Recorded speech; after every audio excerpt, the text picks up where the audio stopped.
Terpidana pembalakan liar lunasi uang pengganti ratusan miliar rupiah. Pelaku perampokan dan pembunuhan ditangkap. Bishop tumpah diburu warga.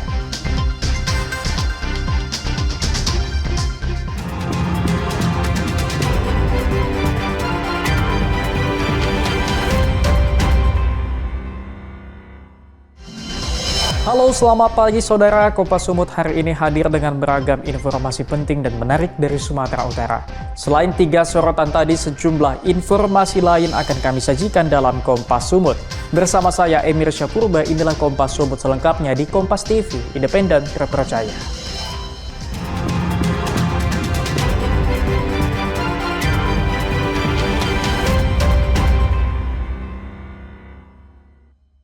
Saudara, terpidana pembalakan liar Adeline Lis membayar uang pengganti 105 miliar rupiah dan 2,9 juta dolar Amerika.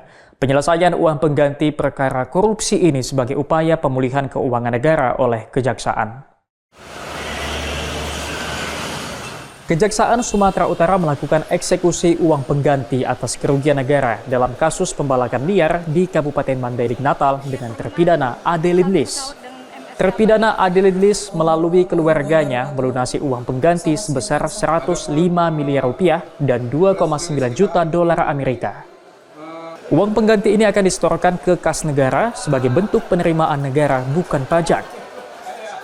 Kepala Kejaksaan Tinggi Sumatera Utara Harli Siregar dalam keterangannya menyatakan pelunasan uang pengganti tidak mencapai 119 miliar rupiah sesuai keputusan MA. Sebab Adeline Lis telah menjalani hukuman pidana subsidiar kurungan penjara sejak tanggal 7 April, sehingga hanya membayar uang pengganti sebesar 105 miliar rupiah dan 2,9 juta dolar Amerika.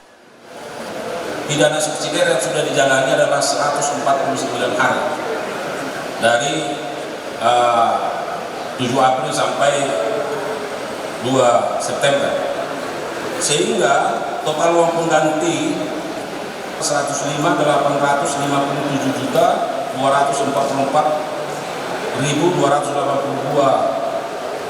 rupiah ditambah dengan 2,9 juta US yang kami bacakan tadi.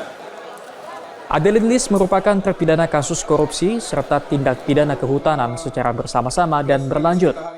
Pada tahun 2008, Mahkamah Agung memvonis Adeline dengan hukuman penjara selama 10 tahun dan denda 1 miliar rupiah, subsidiar 6 bulan kurungan, serta membayar uang pengganti 119 miliar rupiah dan 2,9 juta dolar Amerika, subsidiar 5 tahun kurungan. Meski diputus tahun 2008, Adeline Lis baru menjalani masa tahanan pada tahun 2021 setelah sebelumnya sempat menjadi buronan. Roganda Malau, Kompas TV, Medan, Sumatera Utara. Saudara, Kejaksaan Tinggi Sumatera Utara telah memeriksa 30 orang untuk mendalami kasus dugaan korupsi pengadaan kapal tunda yang diduga melibatkan PT Pelindo Regional 1 Cabang Belawan. Sejak proyek pengadaan pada tahun 2019, kapal tersebut tidak pernah beroperasi. Kejaksaan Tinggi Sumatera Utara terus mendalami dugaan korupsi proyek pengadaan kapal tunda PT Pelindo Regional 1 Cabang Belawan bekerjasama dengan PT Dok dan Perkapalan Surabaya senilai 135 miliar rupiah. Proyek pengadaan pada tahun 2019 ini diduga bermasalah sehingga 2 kapal tunda yang direncanakan akan memperlancar proses di Pelabuhan Belawan tidak pernah tiba dan berfungsi hingga saat ini. Pelaksana Harian Kepala Seksi Penerangan Hukum Kejaksaan Tinggi Sumatera Utara M. Husairi mengatakan pihaknya masih melakukan perhitungan potensi kerugian negara. Pihak penyidik telah melakukan koordinasi kepada pihak BPKP untuk melakukan perhitungan kerugian negara. Bang, untuk memastikan lagi Bang, apakah saat ini kapal tunggu tersebut bisa beroperasi atau ada unitnya atau tidak? Pada saat ini posisi kapal tersebut berada di Dok Surabaya ya. Dan info pada saat di lapangan, pada saat penggeledahan, posisi tersebut tidak berfungsi sebagaimana mestinya. Berarti dari tahun 2019 Sebelumnya, Kejaksaan Tinggi Sumatera Utara telah melakukan penggeledahan di kantor PT Pelindo Regional 1 Cabang Belawan. Ruganda Malau, Kompas TV, Medan, Sumatera Utara. Saudara, rumah kos di kawasan Polonia, Medan digerebek polisi. Kos-kosan di kawasan padat ini dijadikan sarang narkoba dan perjudian. Personil Satres Narkoba Polrestabes Medan menangkap seorang pengedar narkoba di sebuah rumah kos kawasan Polonia, Medan. Pelaku sengaja menggunakan rumah kos sebagai markas peredaran narkoba dan tempat perjudian. Lokasi ini cukup sulit diakses karena harus memasuki gang sempit. Pelaku juga sengaja mencari tempat sulit agar tidak diketahui petugas. Dari rumah kos, polisi temukan sejumlah barang bukti berupa bekas alat hisap sabu dan judi tembak ikan. Kasatres Narkoba Polrestabes Medan, AKBP Tommy Arwan, bilang lokasi ini meresahkan warga. Kedepannya lokasi ini jadi atensi kepolisian. Atau di tempat ini kita mengamankan beberapa bukti terkait dengan peredaran gelap narkoba, antara lain poketan sabu dan juga bong yang digunakan untuk alat pemakaian sabu. Dan adapun peran pelaku yang kita amankan pada kesempatan gerebek sarang narkoba ini, satu merupakan penjual narkoba, yang kedua pemilik kos-kosan yang dijadikan tempat untuk melakukan penjualan narkoba, dan juga satu perempuan yang berperan untuk menyewakan alat bong. Kini polisi masih memburu seorang pemasok narkoba yang merupakan rekan pelaku. Ferry Irawan, Kompas TV, Medan, Sumatera Utara. Pelaku perampokan dan pembunuhan ditangkap, saksikan usai jeda.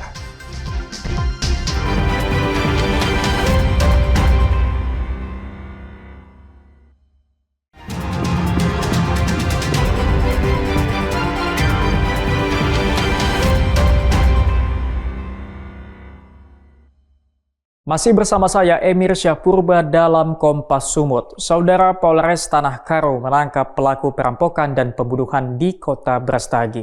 Pelaku mengaku nekat melakukan aksinya karena tekanan ekonomi dan untuk biaya persalinan istri pelaku. Inilah visual amatir saat petugas mengamankan pelaku perampokan dan pembunuhan terhadap seorang pemilik kios di lokasi wisata Brastagi. Pelaku berinisial WR mengaku awalnya hanya berniat mengambil barang berharga milik korban. Namun karena korban berteriak, pelaku langsung menghabisi korban. Kapolres Tanah Karo menjelaskan penangkapan pelaku ditangkap di rumah orang tuanya di Kecamatan Palipi, Kabupaten Samosir.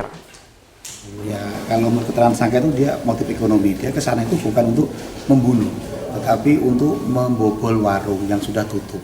Tapi karena ada warung tersangka itu masih buka, kios masih buka, nah dia punya pemikiran, berubah pemikirannya. Dia mau mencuri, merampok yang ada di warung yang ada itu. Pelaku sendiri hingga kini masih terus menjalani pemeriksaan dan terancam hukuman penjara seumur hidup. Hendri Setiawan, Kompas TV, Karo, Sumatera Utara. Saudara, jenazah Nazwa Alia, WNI asal Kabupaten Deli Serdang yang tewas di Kamboja, akhirnya tiba di rumah duka. Sebelumnya jenazah sempat tertahan karena membutuhkan biaya yang tidak sedikit untuk proses pemulangan ke tanah air. Setibanya di Bandara Internasional Kuala Namu, jenazah Nazwa Alia langsung diserahkan oleh perwakilan Kementerian Luar Negeri kepada pihak keluarga. Jenazah kemudian dibawa ke rumah duka di Jalan Beo, Desa Bandar Kalipah, Kecamatan Percut Setuan, Kabupaten Deli Serdang, untuk dikebumikan di pemakaman umum di sekitar rumah duka. Orang tua almarhum Nazwa Alia menyampaikan rasa syukur atas bantuan dari berbagai pihak, hingga akhirnya jenazah anaknya bisa kembali ke tanah air. Semua pihak membantu, terutama yang hamba Allah itu, karena hamba Allah itulah dia ini proses pemulangan dari sana itu boleh sampai ke Medan, tapi pihak-pihak lain pun berkoordinasi juga, macam pemerintah kita pun ada berkoordinasi, karena ini semua kerjasama semua pihak lah, bukan satu pihak saja. Pihak keluarga berharap masyarakat tidak gampang terbujuk janji manis untuk bekerja di luar negeri. Sebelumnya, almarhum Nazwa Alia meninggalkan tanah air tanpa sepengetahuan pihak keluarga. Saat itu, ia hanya mengatakan akan mengikuti wawancara di sebuah kantor bank. Najwa Alia meninggal pada 12 Agustus lalu akibat overdosis obat yang menyebabkan komplikasi. Dedi Zulkifli Terigan, Kompas TV, Deli Serdang, Sumatera Utara. Saudara, seorang pria paruh baya yang mengaku bisa menggandakan uang nekat membunuh korbannya yang tergiur dengan janji penggandaan uang. Korban dibunuh saat diminta melakukan ritual. Ini adalah rekaman video amatir yang merekam proses evakuasi jasad Kwe Jue yang ditemukan di Desa Tanjung Selamat, Kabupaten Deli Serdang, Sabtu kemarin. Pria berumur 67 tahun ini merupakan korban pembunuhan yang dilakukan oleh Alfian, seorang pria yang mengaku bisa menggandakan uang. Pertemuan pelaku dan korban pun dilatar belakangi niat korban yang ingin uangnya dilipat gandakan. Korban datang ke rumah pelaku di Desa Sentis, Kabupaten Deli Serdang bersama anaknya. Saat tiba di rumah, korban kemudian diajak ke suatu tempat yang sudah ditentukan pelaku. Sedangkan anak korban ditinggal di rumah pelaku. Korban diminta melakukan ritual, meminum air kelapa yang sebelumnya sudah diminum pelaku dan kemudian diminta membakar dupa. Saat inilah pelaku membacok korban secara brutal hingga menyebabkan korban tewas. Usai membunuh korban, pelaku kemudian kembali ke rumah dengan menggunakan sepeda motor korban. Pelaku kemudian melakukan penganiayaan terhadap anak korban berhasil kabur. Kapolsek Medan Tembung Ajun Komisaris Polisi Rasma Jutarigan bilang dari hasil pemeriksaan, motif pembunuhan dilatar belakangi rasa kesal pelaku terhadap korban yang tidak membawa uang sebesar 100 juta rupiah sesuai perjanjian. Anak korban tetap menanyakan di mana keberadaan daripada orang tuanya, sehingga membuat tersangka jadi kalap dan melakukan penganiayaan kepada anak korban dengan cara memukuli, mencekik, memijak-mijak dan sehingga mengakibatkan luka di sekujur wajah dan mata daripada anak korban. Dalam kasus ini, pelaku kini terancam penjara selama seumur hidup atau maksimal dapat dihukum dengan hukuman mati. Karena dijerat dengan pasal 340 Kitab Undang-Undang Hukum Pidana tentang pembunuhan berencana. Ferry Irawan, Kompas TV, Medan, Sumatera Utara. Misop tumpah diburu warga, saksikan usai jeda.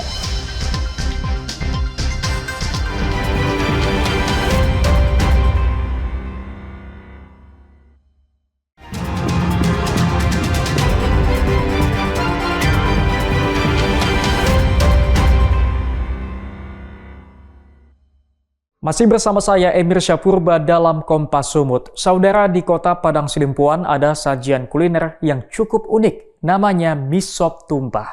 Memiliki rasa gurih dengan porsi yang jumbo, kuliner ini selalu diburu warga.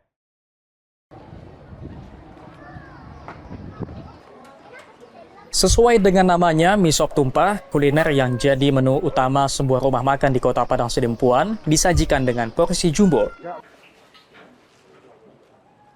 Campuran daging suwir ayam, mie dipadu kuah dengan rempah yang melimpah dipastikan menjanjikan rasa gurih bagi pecinta kuliner berkuah.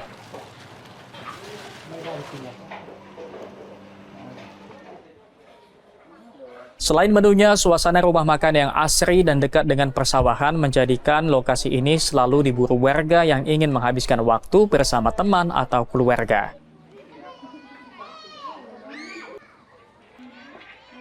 Iya, banyak daging ayam suwirnya banyak, terus kuahnya juga gurih, panas gitu kan, menambah selera makan dan tempatnya juga cocok untuk bawa keluarga, cocok untuk anak-anak juga, ada tempat bermain untuk anak-anak, jadi cocok. Pihak pengelola mengaku sengaja menyajikan misop tumpah dengan porsi jumbo untuk memanjakan para pelanggan, apalagi harga satu porsinya hanya Rp25.000. Kalau yang dibilang tumpahnya itu misopnya itu kan lain dia dengan kuahnya. Jadi si customer yang menumpahkan kuahnya ke misopnya. Itu kan Bang, suiran dagingnya cukup banyak dan membumbung itu Bang. Itu seperti apa? Nggak merugi? Apakah nggak merugi Bang? Tidak, karena kita sudah perhitungkan dan kita sudah timbang berapa persen untuk suiran ayamnya dan berapa persen untuk mihunnya. Bagaimana? Tertarik menikmati kuliner mie sop tumpah dengan porsi jumbo? Tak ada salahnya mampir di rumah makan Tapian Najogi di Kota Padang Sidempuan. Hairul Bazar, Kompas TV, Padang Sidempuan, Sumatera Utara. Saudara, Kota Brastagi tidak hanya memiliki sejumlah destinasi wisata, namun juga memiliki aneka kuliner yang menjanjikan cita rasa yang unik. Salah satunya pulut teri dan mie saus, kuliner yang ada sejak tahun 1970-an ini terus menjadi favorit wisatawan dan warga. Jika Anda tengah berada di kota wisata Brastagi, tak ada salahnya mencoba menu kuliner pulut teri atau mie saus di Jalan Abdi Kejora, Kota Brastagi. Warung yang buka sejak pagi hingga tengah hari ini selalu ramai dikunjungi warga yang berburu pulut teri dan mie saus. Kuliner pulut teri sendiri merupakan perpaduan beras pulut dan ikan teri yang digoreng kemudian disajikan dengan saus yang diolah dengan resep khusus yang merupakan warisan keluarga sejak tahun 1970-an. Penjual pulut teri dan mie saus yang merupakan generasi kedua berharap resep warisan keluarganya dapat terus diterima oleh warga Kota Brastagi dan wisatawan yang datang. Kalau saya neruskan udah sekitar 10 tahun lah. Terus ini kan resep keluarga, jadi semoga resepnya bertahan. Rasanya yang gurih menjadikan pulut teri dan mie saus favorit warga untuk menu sarapan. Bahkan tak jarang pembeli datang dari kecamatan berbeda hanya untuk membeli menu sarapan ini. Kebetulan istri saya kan langganan di sini Bang, terus mau sarapan, jadi saya beli dari Tiga Panang ke sini Bang. Berarti udah langganan khusus di sini Bang? Iya. Gimana rasanya Bang? Otentiknya seperti apa nih Bang? Sini sih andalannya pulut terinya Bang. Mantap. Untuk menikmati menu kuliner ini, Anda cukup membayar Rp5.000 untuk satu porsi pulut teri atau mie saus. Hendri Setiawan, Kompas TV, Karo, Sumatera Utara. Saudara, sebuah kedai kopi di kota wisata Brastagi, Kabupaten Karo memiliki cara unik dalam menyajikan kopi. Di kedai kopi ini, kopi dimasak menggunakan pasir vulkanik Gunung Api Sinabung. Inilah kopi Brastagi by Garuda yang berada di kota wisata Brastagi, Kabupaten Karo, Sumatera Utara. Kopi ini disajikan menggunakan media pasir sebagai alat pemanas atau disebut kopi pasir. Kopi Brastagi ini menjadi menarik karena menggunakan teknik memasak dari Turki. Pasir yang digunakan juga cukup unik. Biasanya, kopi pasir menggunakan pasir pantai. Namun, di sini pasirnya menggunakan vulkanik Sinabung. Kalau pasirnya kebetulan kita pakai pasir dari desa Kinayan, dari desa Turki. Ya itu dia ada kayak aroma vulkaniknya sih. Gitu. Karena untuk awal orang bilang kan sebenarnya pasir pantai, cuman kan di kampung kita ini kan ada pantai. Jadi kita coba beralih ke gunung dan ternyata aman. Salah satu pengunjung mengakui ada rasa berbeda dari kopi pasir ini. Selain rasa yang nikmat, pengunjung juga dapat melihat langsung proses pembuatannya. Rasanya cukup baik, enak ya. Kebetulan saya tanya tadi sama yang bikin kopi, dia merasa Arabica, ya dapat asam-asamnya. Ya bagus lah untuk kopi ya dari daerah kita cukup bagus, cukup enak ya. Saya bandingkan sama kopi-kopi yang mungkin sudah pernah saya minum, ini rasa enak ya. Pak, tadi kan melihat dimasak dengan pasir nih Pak. Iya. Baru pertama kali lihat atau seperti apa nih Pak kalau khusus ini? Kalau yang langsung baru sekali ini saya lihat. Biasanya kan dari video, dari ini ya. Konsep kopi unik ini diharapkan menjadi daya tarik bagi dunia wisata di Kabupaten Karo. Tim Liputan, Kompas TV Karo, Sumatera Utara. Sampai di sini Kompas Sumut hari ini. Anda bisa menyimak video tayangan kami di kompas.tv atau menyaksikan siaran langsung via streaming di kompas.tv/live. Kami undur diri, tetap saksikan rangkaian program berita di Kompas TV, independen terpercaya.